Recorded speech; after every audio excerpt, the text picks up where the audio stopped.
kind of nervous. Yeah. So that's why I just want to I don't believe in doing like an intro or any of that stuff. I just want us to be two guys talking. Yeah. We always do. So that's why I usually just jump in. Yeah. And so if we're going now, which we We're are.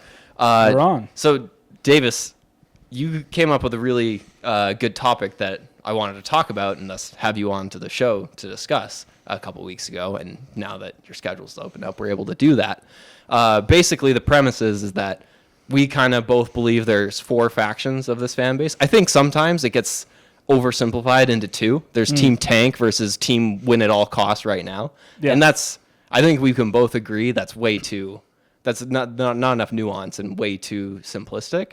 So what we believe is that there's actually 4. Yeah, there's roughly 4. There's actually 4. Most people fall into one of 4, and that's Team Win at all costs, Team Retool, Team Rebuild, and then Team Tank. So what we're going to do today is go through each one, kind of go lay out the pros and the cons, maybe say what we like, what we dislike about them, and just see where that takes us.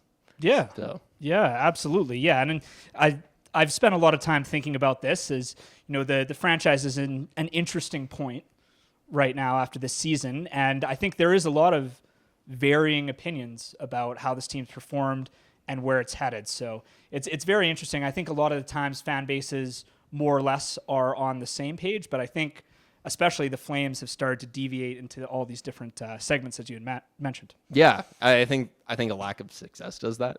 It's I don't think Vegas or Tampa Bay Lightning fans are the fan bases. I don't think there's wars within the fan base. Or when the goal is clearly defined, for sure you're contending, you're for sure you're tanking. When you're kind of in the middle, it becomes a little tricky. It does. So we were going to start with the first faction being Team Win at all costs. Every year is a year that you can win the Stanley Cup. Yeah. How else would you describe this? Yeah, I would say team contend, and this is like a baseball analogy. Opening day, you're 0-0. This team can win the World Series. We're one of 32 teams. Yeah, someone's got to win it. Going into training camp, you're the guys here, they can win a Stanley Cup. Now, we're going to give these guys a little bit of grace because I think this is a segment of the fan base that's a little bit older, that is a little bit old school. They're not as, into, the numbers and the contracts and stuff like that. They're more casual fans that they're I like this team. I want to see this team win. And if we're in a contending position where they were at the trade deadline, we're going to actively try to make this team better. We're not going to stay put and, focus on assets. If we're going to try to push for the playoffs, we're going to make deals to make that happen. And I think this segment is relatively small, but it's the one that we don't really hear a lot because, again, I think they're a little bit older and they're maybe not as online as the rest of us. Yeah, I wouldn't say they're online very much. They might call into to Flames Talk post-game show a little more often. That might be where you might be exposed to people in this faction. I think the age is a interesting point. I think that kind of lends itself from in the 80s, you didn't have to worry about all the shit that GMs have to worry about now. It's like 16 of the 20 teams in the NHL made the playoffs every year. The bottom 4 teams were perennially bad, so you didn't have to worry about finishing low in the standings to draft well. It was a much easier league back then, and which is why I think maybe there is that that kind of age demographic to this group. I think something this group would maybe say is something like, who cares about draft picks? They're not on the ice right now. So it can be sometimes a little frustrating interacting with this group of people because it's this isn't the reality more. You need to be more calculated with how you go about team building. And I feel like they're not as extreme as that too. No, this could be a team that, a group of the fan base that if the team is not performing well, they agree with all that stuff, but it's more contingent on the team's success. If this is a team that is around kind of that playoff bubble, we're going to be adders at the deadline. This is a team that was mad this is a fraction of the fan base that was mad at the team for not making ads during the deadline. They're criticizing management for not making moves and not to sell, but to buy. And it's admirable. I do empathize with a lot of it of wanting to win and having that fresh kind of mentality each year. And, in 2003, 2004, that would be a perfect example of where, that was a team that no one predicted to be in the playoffs, and they became very, very close to winning a Stanley Cup. But I agree there's a lot of problems with this area, the fan base too, of just, we've got to take things to consideration of being realistic about the current Flames and their capability, which is why a lot of these points are a little bit foolish to a point too as well, of making decisions to add when in reality anything that they could and might do wouldn't really make a difference come playoff time. I think if you are of this belief right now with what the team is right this second, like if you're more team contend when the team's better, I can get behind that. But this very second, if you are of this belief, the one and maybe only thing I could say about this group of the fan base that I commend is, like you were saying, it's admirable. Like, the point of sports is to try and win. Yeah, you should always be trying to win, and so that is something I wholeheartedly, like, I'm not even saying this inauthentically. That is something I truly do respect. Is like the fight to always believe and to always be trying. Yeah, that is about where my compliments of this faction of the fan base end. Yeah.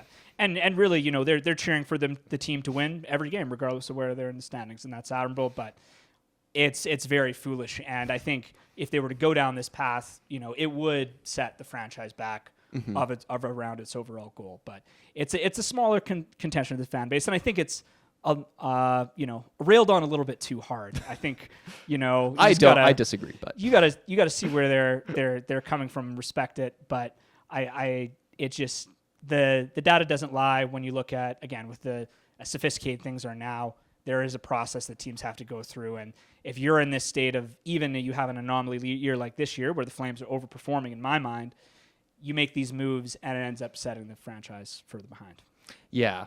I believe that if you are of this belief right now, and I'm going to take issue with you saying that they get ragged on too hard, because if you look at this team right now and without your Flames tinted color glasses believe they can contend, I would love to know love to know the drugs you were on. If you think that this team as currently constructed could be a cup winning team this year, next year, like in the very near future. Yeah. So it's more of a Don Quixote thing. Just let them have this. Let them do that. But if it were the mind of the organization to do that, I think it would be quite a blunder. But I'm okay with people having that mentality and wanting to win. And when people, it's kind of like the team, the players and coaches. Exactly. You want them to have this mentality. Yeah. I'm totally fine with fans wanting to win. Yeah, it's a good thing, and I think it's more the casual fans. But going on to kind of the next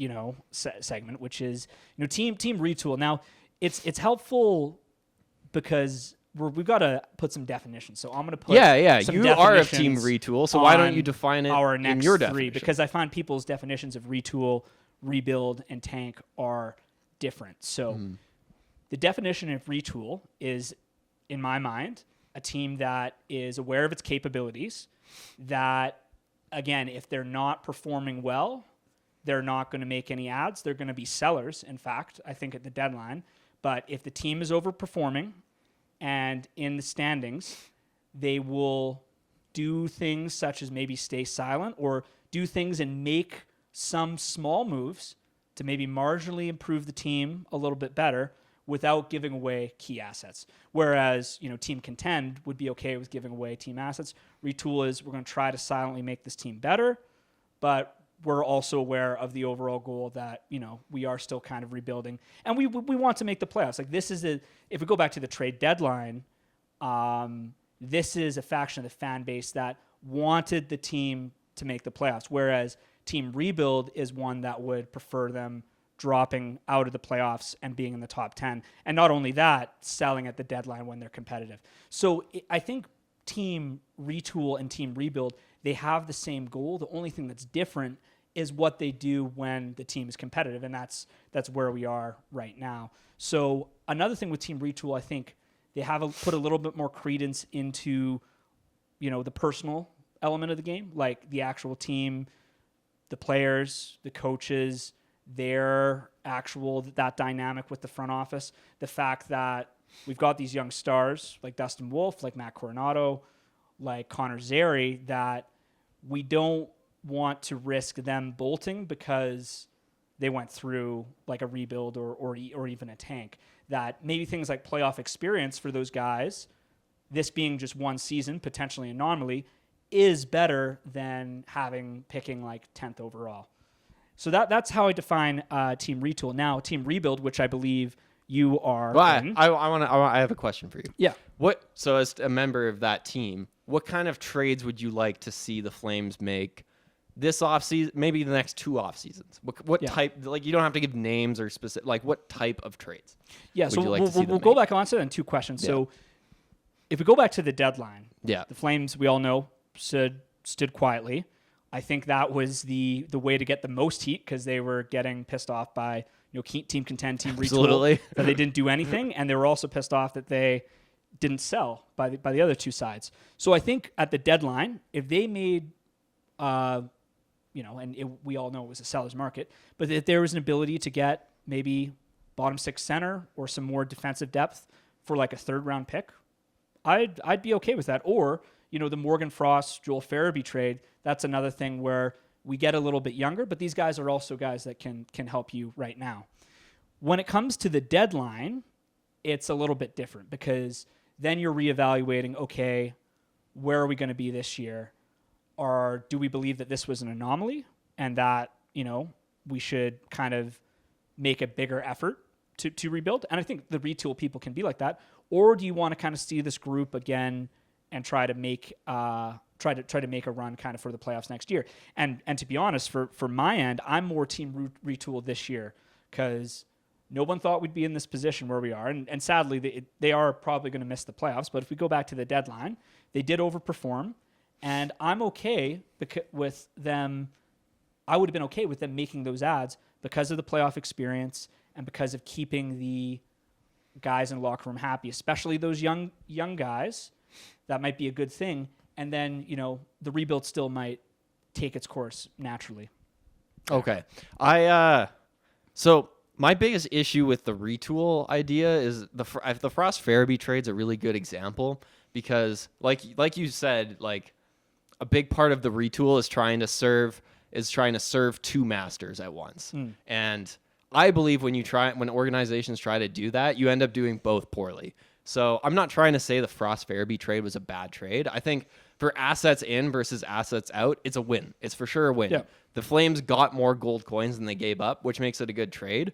But the idea behind it of, we can like make this trade and we're a little bit better now. These guys also kind of help us in the future. Like that, like you can't eat your cake and have it too. Like that's where a lot of retool transactions really start to lose me is like you can't have it both ways. It's like if you want to be better in the future, you kind of have to have some pills now. It's like you can't try and make the playoffs while simultaneously trying to be better in the future. It's like two opposite goals. Yeah. It's two contradictory things, exactly that. So I think retool more goes in the line of because this team is the way that it is.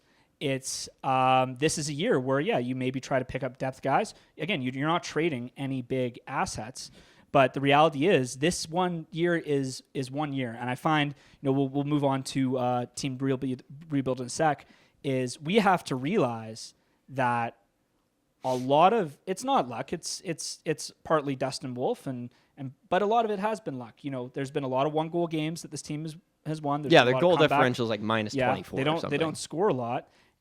The hypothesis that we're just because we finished 9th or on track to finish 9th this year that we're going to do that next year, I would disagree with that. I think this is an anomaly year similar to what we saw in 2014, 2015. Now the team was a little bit different. They ended up winning a playoff round and having much more success. But then the next year, everything kind of went against them. They ended up drafting 6, and who ended up being a player that was one of the best players now in the NHL. So I think a lot of the times my problem with the other side and the rebuild is that you have to zoom out and think that this is just one season, and it's not really indicative of how the next season is going to go. Now, if the Flames go and are a little bit more aggressive and free agency, then that turns into something else. But if this is a situation where they were silent at the deadline, or maybe if they made a couple ads and then stay quiet at free agency, I'm totally okay with that. I'm totally okay with them being in the playoff hunt, trying to make deals to help them win games for that people side, for that playoff experience for the guys. Because at the end of the day, it does not put the overall plan, the overall rebuild too far behind schedule. Yeah, I mean, I'm kind of done trying to predict what this team will do. Like every time I think they're gonna Do the they're right gonna thing, they do the opposite. Yeah, exactly. So it's we can move on. We can move on. The next faction of the fan base would be team rebuild, something I'm more aligned with, and it's all comes down to like what I was saying before is like trying to find an organizational goal and putting all of your firepower behind it to achieve that, as opposed to trying to like split your resources and trying to serve a bunch of things at once. It's like, I feel like every decision the Flames make right now, they should be trying to answer one question: what makes us better in 3 to 5 years? Yeah. And whatever makes you better in 3 to 5 years, that's the portion of the decision tree that you take. So this would involve stuff like selling, trading Rasmus Anderson this summer, trading Nazem Kadri this summer, as long as it doesn't involve like having to attach a sweetener and stuff to it, or salary retention. Yes, exactly.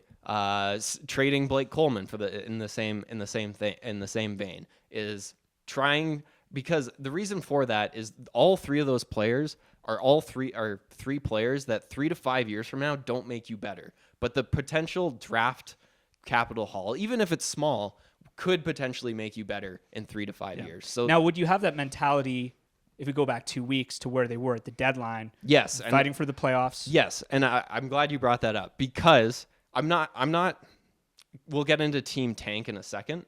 I'm not mad at Craig that he didn't sell any of those 3 guys at the deadline specifically, but I do think it was a missed opportunity, because I think the Flames at the deadline were already smoke and mirrors. I was looking over my math from that time. They were on pace for 89 points 1 week out from the deadline, even though they were in a playoff spot. That was because St. Louis hadn't gone on its run yet, and it looked like the final team in the West would have been a really bad team that just happened to make the playoffs. And so my point is like, okay, if this was any other year and the team in 8th in the West was on pace for like 94 or 96 points, like they normally are, then the Flames would have been more far out of it. So why are we letting the performance of other teams by a couple games drastically alter how we approach things? Like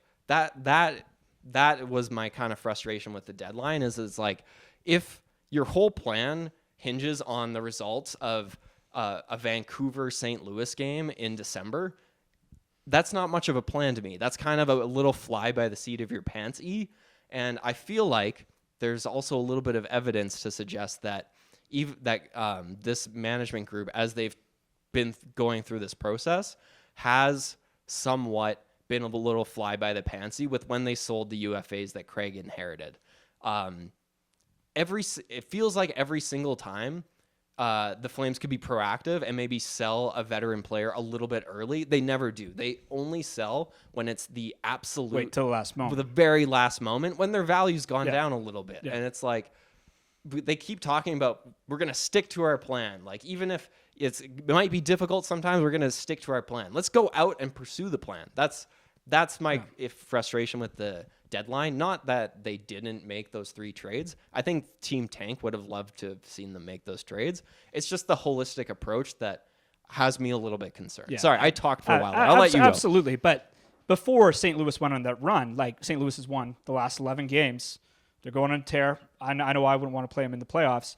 If they go 5-5-1, if they were playing like 500 hockey, kind of the hockey that they were playing before, Flames are in the driver's seat. They would probably be over. But as a bad team. As a bad team. But, okay, when we talk about trading Coleman, trading Anderson at the deadline, how do you reconcile that with the guys in the room? Yeah. Especially the young guys. Especially someone like Dustin Wolf, who is the MVP of this team, who I think personally should win the Calder, and who I think personally might even get some Vezina votes. If you're looking at a guy who's the most actual valuable player and the guy that single-handedly has stole some wins, he's had an incredible season like that. He has a chance to make his lifelong dream, especially a guy who's drafted in the 7th round, of making the playoffs, and what he gets back. And this is a team that maybe you're thinking, this could be my franchise home. I could be the franchise player of this team. And then the deadline management ignores that and then takes out any chance that would happen. How do you reconcile that with not only Dustin Wolf, but with Connor Zary, Matt Coronado, with an organization that has had a history of holding on to its top prospects? We look at Johnny Gaudreau, we look at Matthew Tkachuk. How would you be able to reconcile that and think, yeah, okay, we might get these picks back, but there's also some damage lost there? Yeah, and then I think that's why I said holistic. That's why I said I had issues holistically, but not with any individual trade. But also, let's say they traded one of those 3 guys. They didn't have to trade all of them. If you trade Blake Coleman, sure, that might be a bit of a hit, but also you could the Flames have players who could come close to replicating that, and it's all in the name of getting better. Tampa Bay said goodbye to their captain in free agency in the name of winning because they want to win. They're not here to appease everybody's feelings. That's the GM's job is to try and win, not be everybody's best friend. Yeah, absolutely. And the thing, a team retool angle might be you could maybe trade Coleman and then pick up another guy for a better price. So you still get a roster player back. Maybe you upgrade on picks as opposed to getting new picks. Maybe you have a second that you turn to a first, or a third they turn around to a second. But also there's things like locker room chemistry. I think, both Coleman and Anderson, those are leaders in the locker room. Those are guys that I think these young guys can learn a lot from too as well. So that's a consideration as well. It's more the problems I more have with team rebuild is just the fact of when they were fighting for a position, you kind of want to see it out. You kind of don't want it's different if you're even sniffing around 5 or 7 points behind. I remember your account you posted it would be a lot easier at the deadline if they were even 4 or 5 points back, because then it's a little bit harder. It's a little bit easier to justify trading those guys. But when you're in the spot at the deadline, that's a tough thing. That's a tough thing to sell. And I think it often goes ignored by that contingent of the fan base that these guys, it's not NHL 25. These guys are individuals. They're players. The game that has a people side to it, and it's not as simple as just moving people out. And I think those feelings go a lot into where they want to decide their futures. Because let's be honest. Dustin Wolf is, if we want to talk about rebuilding, and we want to talk about being a competitive team, being a team that can win a Stanley Cup, one of the hardest things that teams have to try to find is a franchise goalie. And not only did you find this guy, you found him in the 7th round. And not only did this guy not take a while to develop, a lot of these times they don't hit their goalies take their peak till they're 26, 27. This guy's 23. He's helping you win now. It might seem a little foolish to throw that away if the goal is to wanting to make him your franchise goalie. My only point on that would be I like Coronado and Zary as players. They're good players that you want to keep. I don't know if they're future stars you build your team around. I think they're probably future complementary players. It's not like they're your future core that you're trying to insulate now. They're the insulators. Yeah. Yes, it would be great. I don't think the Flames should be selling them for pennies on the dollar or anything like that. But at the same time, those guys aren't untouchables for me either. Even though I really like both players, they're not untouchables for me either. That's not I wouldn't upsetting those guys would not be one of my biggest concerns. And but you got to have a base though, right? You got to have a base. These guys are, they're not franchise elite prospects by anything, but you got to start somewhere. I think, moving on from them, even to get, picks and stuff like that. No, I'm not suggesting that. I'm just saying I don't think they're the foundation that you build around. But Dustin Wolf. Yeah, I mean, I believe in Dustin Wolf, but he also is we've also seen one-hit wonder goalies too. Yeah. I'm not saying he is, but he's also not a guaranteed he's not a guaranteed future Vezina winner either. Yeah. At the same time, what were you saying before about that? I think it's a good segue to the well, we'll finish off team rebuild. Wait, no, okay, I remember what I was going to say. What would your approach be to those 3 veterans in the summer then? So I would say in the summer, I'm coming more on the team rebuild side. Yeah. But what's the difference between the summer and the deadline? Like, if you trade them in the summer, it's a clean slate. It's not. But then you're giving us no chance next year. Well, you wiped in, but that was, I think, the deal that the team made. I think they were like, you guys are good right now. We'll keep it as is, but if you don't make it, then we have permission to. And this is just pure speculation. They could also be more aggressive in free agency. It's more when I say retool is when they're competitive and when you're in a playoff position, you don't actively root for the team to lose. You don't actively try to make the team worse because you're there for a reason. And it's not like having a hot start in October. It's like this team was playing meaningful hockey in March, meaningful hockey in the trade deadline. You're not going to try to make things worse at that point. And as a fan, I think like at the trade deadline, would you say you were cheering for the Flames to win games or for the Flames to lose games and fall in the top 10? Would you rather have a team, let's say...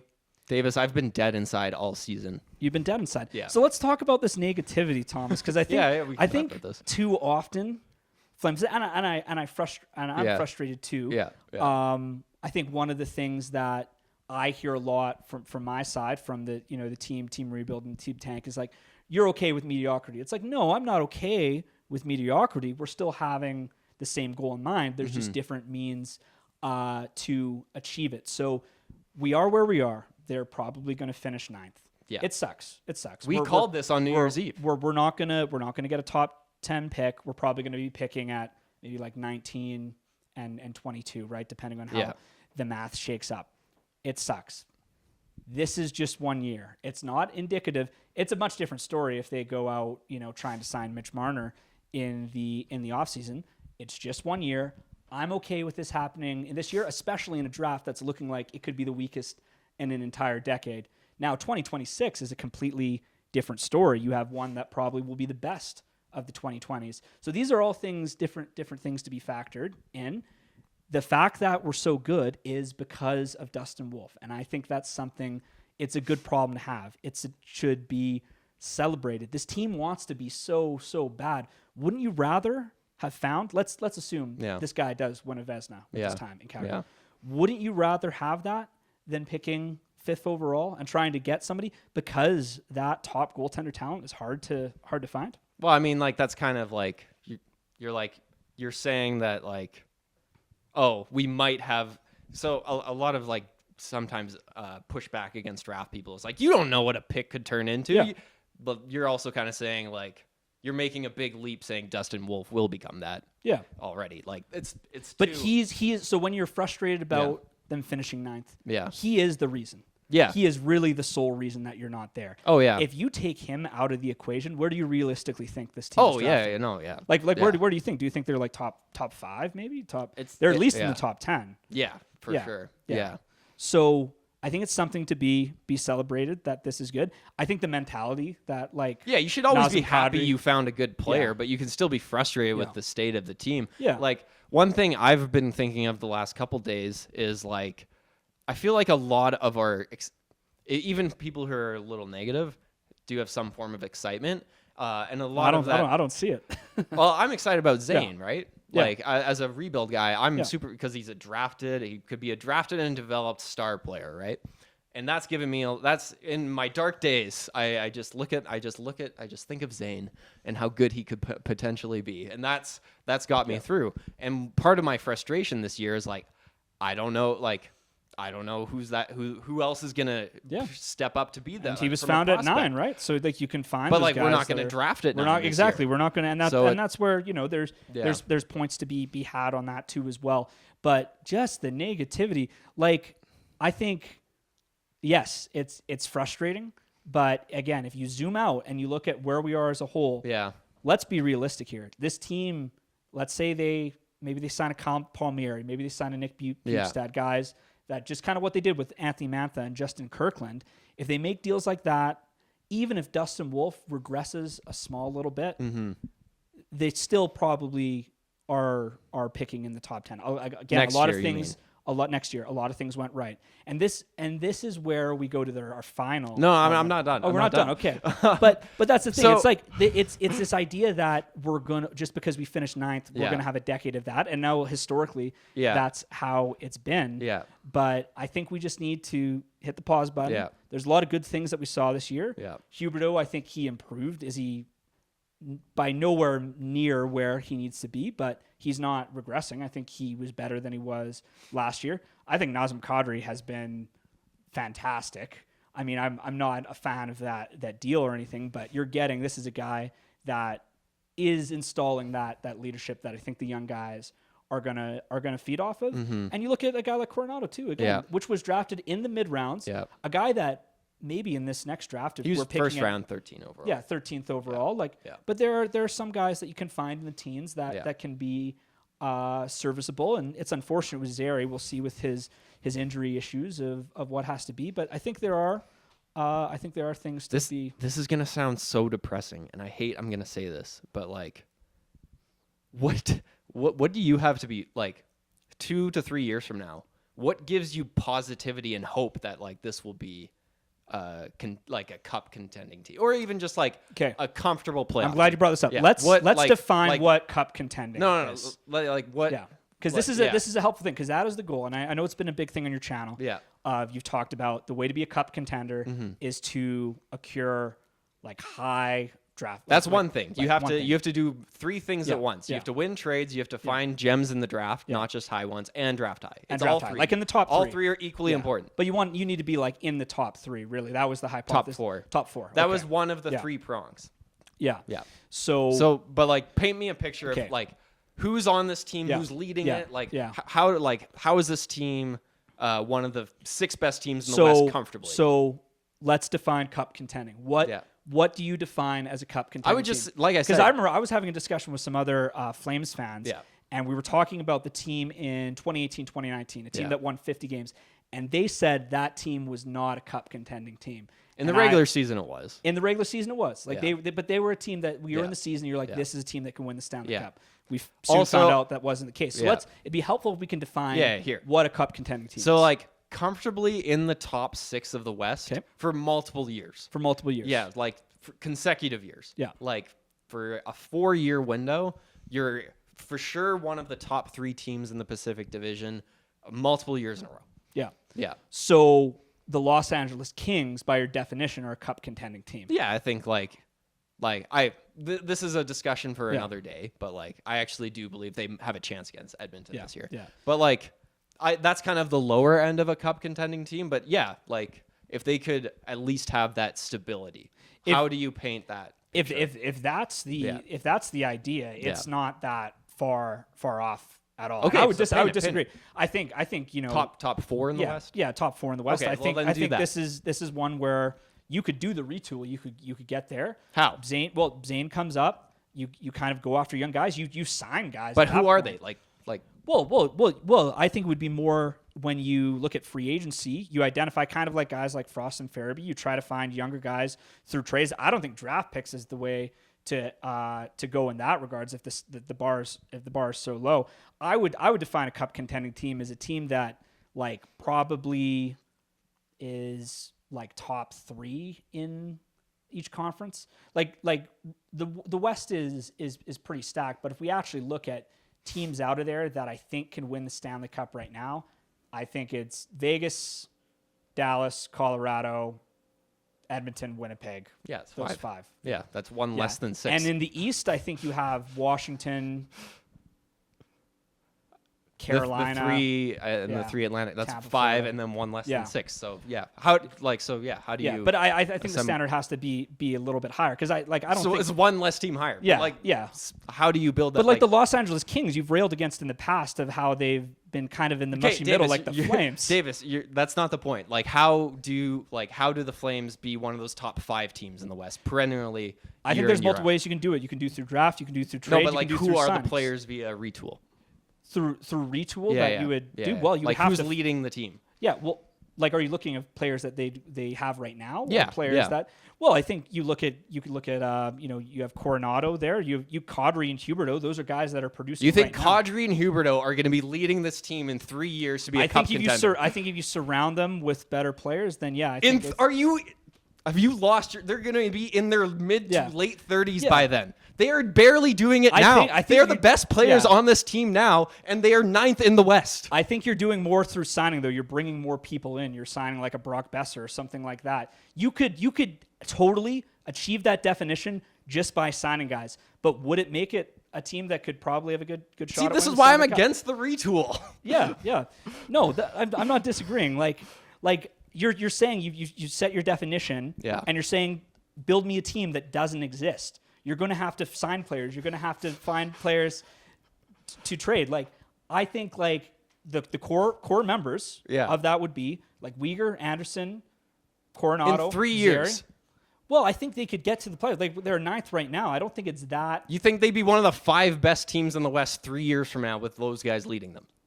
I think if you surrounded them and found some players through sign and trades, you could probably get there. Yes. That is insane to me. It's That not a is guarantee. insane. Like I can like because that's what they are now. Yeah.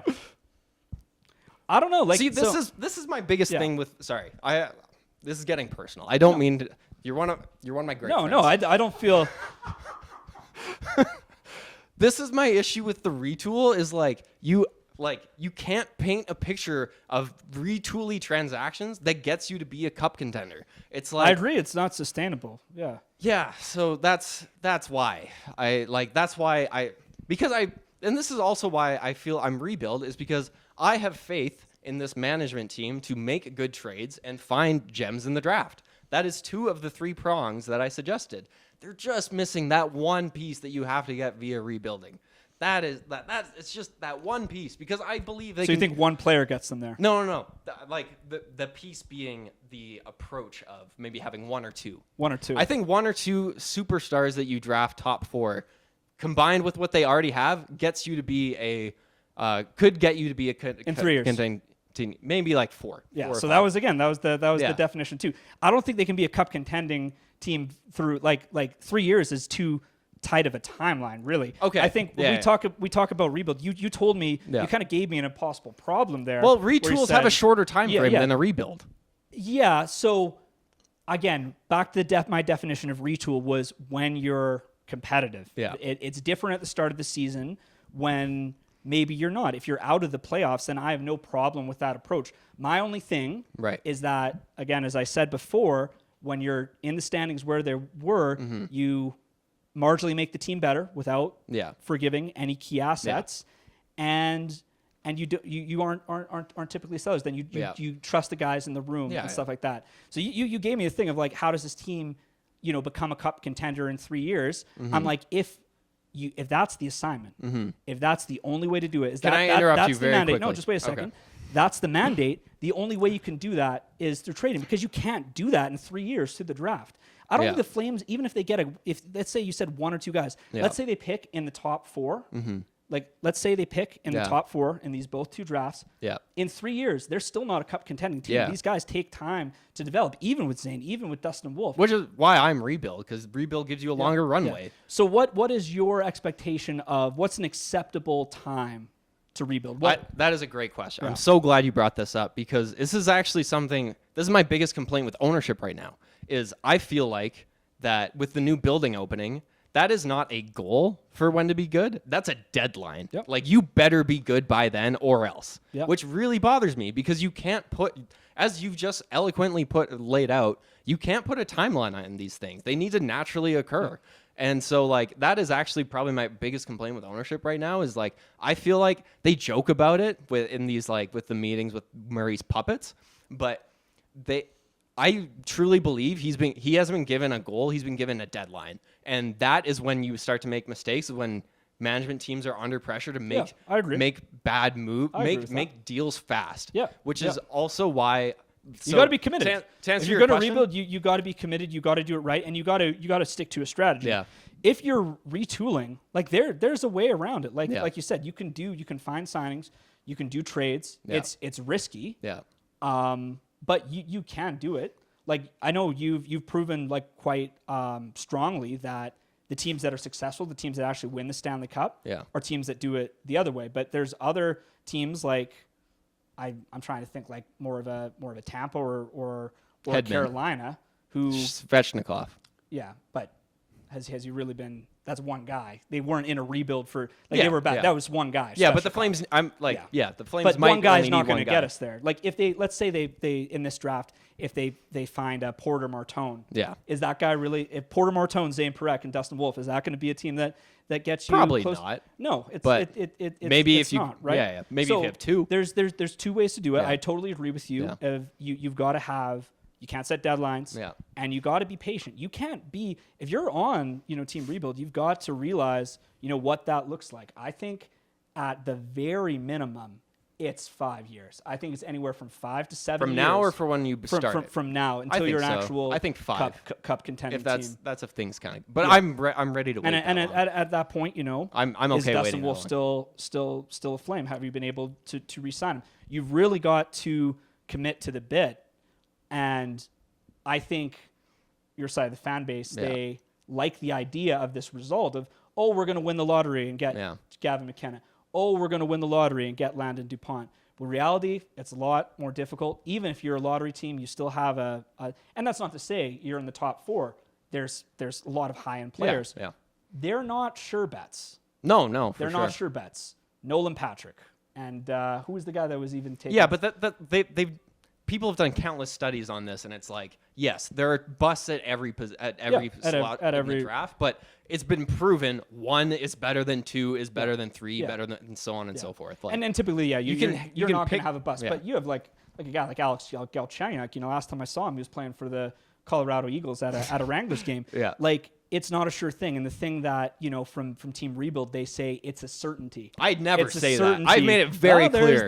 There is for sure some people who say that, though. And, everything takes risk. There are, failed examples. There are failed retools, too. Exactly, right? Yeah. So there's on both sides. The last thing that I want, again, is this turns into, kind of a Buffalo-y thing where even if you get these top guys like these Dustin Wolves, and not saying Matt Coronado is a top guy, but you can't hold on to talent because you've created conditions so bad that you can't even reach out for them because you can't even find success because you're just so bad all the time. But that the time that these young guys, when they come to RFA, they don't want any part of it because I don't think it's fun, on these teams losing again. Do you think this is fun this year? Well, I think so. When you look at the players, like I think you you have to separate two things: players and fans. Yeah, that's true. Right? That's fair. So and that's when I say of holding on to the talent. I don't think the players give a fuck about what the fans. Sorry. Yeah. I don't think the players give anything about what the fans have to think. I think they've honestly had a ball. I think this is a really tight group. I think they've overachieved every expectation, and to see them getting pilloried by a majority of the fan base, they probably. I don't think anyone's frustrated with the player specifically. I think people are just frustrated with the situation. I think you said a couple days ago you had a thing of talking about the room and saying who cares about these millionaires having a little bit better of a year. Did you not have that on your? No, that's two things. That's two different things. I don't blame the players for. I don't blame the players for overachieving. I don't take issue with how they've played for overachieving. I don't love the fact that it seems it's being painted as all rosy and everything when it's just another. You haven't had fun at any of the games this year. Like you haven't at least seen any the good, just admiring at least the fight and the scrap, and then that could have a positive impact. Yeah, that's a hockey game. I could also have fun at an AHL game, Davis. But that there is a positive element of what they're doing, and it sucks that they're going to finish 9th. Like don't get me wrong, and I'm not okay with the mediocrity either. Yeah. But you can't deny that it's not that bad. Like there is positive things about it. Coronado looks like he's going to be probably a top 6 guy, and Dustin Wolf has the potential to be a franchise player too as well. And Kadri, as bad as that contract is, and you can rail against it, I mean, he's also won the team some games too, and it has he's played great. Has shown great leadership. So my problem, we'll finally get to the final. No, we're not. the fan base is Team Tank. Now these are people. See, you say that you're Team Tank. No, I say I'm Team To Rebuild. quote the big story, you still have a little faith in the system. You still, even a couple days ago, were saying, "Oh man, I think this team, might actually have some." You still kind of believe Team Tank is the one that they actively would root against the team to lose every possible game. They would have said want to trade be as all of those guys bad we as talked about possible. earlier at the deadline. They would be like, "Why aren't they trying to lose?" Yeah. I thought about this. Team Tank is just Team Rebuild, but more obnoxious. No, but they're teams that they don't put any credence into, the locker room stuff. It's just a simulation. Like, we want the team, and there are some merits to this. Like, I have a problem with the overall kind of. I liked Cottery's quote. What did he say? Like, you want this team to lose? I'll show you a loser. Yeah. There is a method to, yes, if you make your team really, really bad, you're going to get enough draft capital that you're going to get good players. But then you kind of have your situation at Buffalo, Chicago. Well, even Chicago. I think they're. Let's not put the jury out on them just yet. But this is the problem I have with this is that you're actively rooting for your team to lose. At most, I'll be apathetic with the team. I'll never like cheer and be like, "Oh yes, the Flames, the Flames lost." If they lose, I'm not upset in those years. And then that's the way it is. But this is a team that if they could go 0-82, they would want that. Like, they don't even care about the effects of, losing 6-1, 7-1, and stuff like that. This is an area where, you have to be a little bit skeptical. And if that's the overall goal, I think, if you really believe in it, you have to sadly part ways with the one guy, again, that is winning this team games, which is Dustin Wolf. Why not? If that's the goal, if you want McKenna, if you want DuPont, which again, if you're the worst team in the league, is still only a 20% chance. So it's not guaranteed. These fans seem to think that automatically we'll win both draft lotteries, which with the Calgary Flames, the most unlucky team ever in these things. I know for a fact if they're the worst team in the league, they would lose the draft lottery. They're the people's team rebuild. Why not trade Dustin Wolf while he has crazy high draft value? You get picks, you get prospects back. Your team is going to be awful. You can accrue all this. Why not commit to the bit? So you're saying you want to rebuild. You want this long thing. Why not actually commit to it? Why not, drive it into the ground and really kind of do it more the Edmonton way, as I'd like to say it, which ended up pretty good for them because they got drafted first overall four different times and were one game away from winning the Stanley Cup. Now this is like more of an 8 to 12 year plan. Why would you be against that? Why would I? Well, I think I was just gonna say I think a big difference between Team Rebuild and Team Tank would be the Team Tank people would tell you it's a certainty to work. It's honestly pretty similar. I think it's just the way those two different factions kind of go. Because you already said you're willing to part with Zary and Coronado. So no, why not? I did not say that. Why not? I said they might not be like the people you build around. If they're not untouchables. They're not untouchables. They're people I'd like to keep, but they're not untouchable. Yeah. So you could flip them if you got a good deal for them. You'd flip them for picks. You might as well or player or whatever. But you might as well so that's the Team thing Tank would say flip them for picks. Yeah. So I think that's the thing that if you want to be the team bad, you can't also be okay with having. You got to do something. You got to have something. Because and we don't know. Like maybe Dustin Wolf is really good, and maybe with him on this team, we'll never be in the top 5. That's something that we've got to reconcile too. That if Dustin Wolf, let's say, bright spot is as good as they say he is, we're not going to be picking in the top 4. Yeah. So we have to find a way that are we going to take our chances and try these guys in the top 10, or is there another way to do it through trades, through signings, get a few guys and kind of. I mean, this is a totally cherry-picked example, but true, Boston has Swayman, and they're currently the 4th worst team in the league. But totally cherry-picked. But I hear your point. I hear your point. You can understand. And to be honest, so if you trade Dustin Wolf, I once heard, well, then you don't have a franchise goalie. It's, like Edmonton was one game away from winning the Cup with Stuart Skinner. And you can find franchise goalies in weird places. Number 1 centers, you kind of you can find one Cs in other parts of the draft. It's more common to find them at the top of the draft. And Darcy Kemper was a guy who he's been having a goalies great you can find anywhere. They're weird. You can find them season. anywhere. It's no longer. It used to be you had to have a good goalie to win the Stanley Cup. That's no longer true. You can have an average goalie and win the Stanley Cup. So there's merits to end. There's merits to all 4 sides of the fan base. Yeah. My thing is just I think that when the team is competitive, I think it's often forgotten the people side of the game. Yeah. And I think if we want to be in a position where we don't have Johnny Gaudreau, Matthew Tkachuk situation where players leave, we got to put more consideration into that. And that's just Wait. We cannot end there because this whole franchise has been in this retooly, and they left. Yeah. They like. But I'm gonna use the example of 2015 and 2016 again. Yeah. I feel like my points are a lot of the time being misaligned. I'm not saying that they're trade away draft picks that you have to do signings and trading stuff. I'm just saying when the team is in a playoff spot, you do the first rule is you. But that's not why they left. They didn't leave because we didn't make moves to surround them. They left because they didn't want to be here. Yeah, well, that's and it might have COVID it's might have had maybe something a to do different with reason. it. Yeah, but you've got to kind of court these guys. Calgary, as I hate to say it, is not. Well, the new best, building will help court things.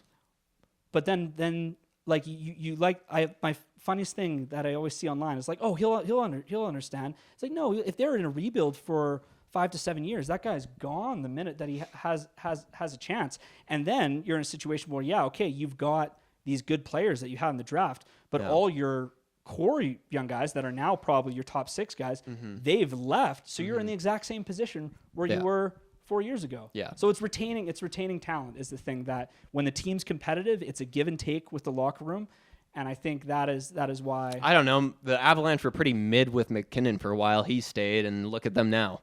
Yeah, that's a fair point too as well. That's another team that was horrifically bad for a couple years. But I'll have it remember in the middle of that rebuild, they also won the division and won they lost in the first round. So that's another situation where it's kind of like this team. This McKinnon year, was on one of the worst teams of all time, and because they got Makar by being bad, he stayed.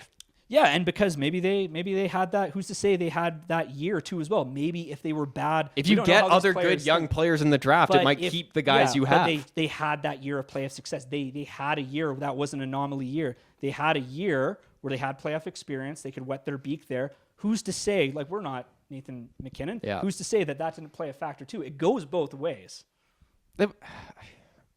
We'll have to admit, we'll never know. We'll never know why the reason he stayed, or maybe it was. I think the bigger reason that but I'm just saying you got to zoom out because that was an anomaly year. I love that you brought that up. I think the bigger reason Colorado that McKinnon went from 48 points to winning the division in 2 years. No, the NHL is a parity league. These weird seasons happen. It's not the NBA where you're so bad for so long. So did Colorado at that time when they were contending and leading the division, did they trade away guys to continue the rebuild? No, I think they brought a few guys in. They had their success. The next year they were bad again. That's exactly the point that I'm trying to make, is that you're going to have these kind of these yearly fluctuations.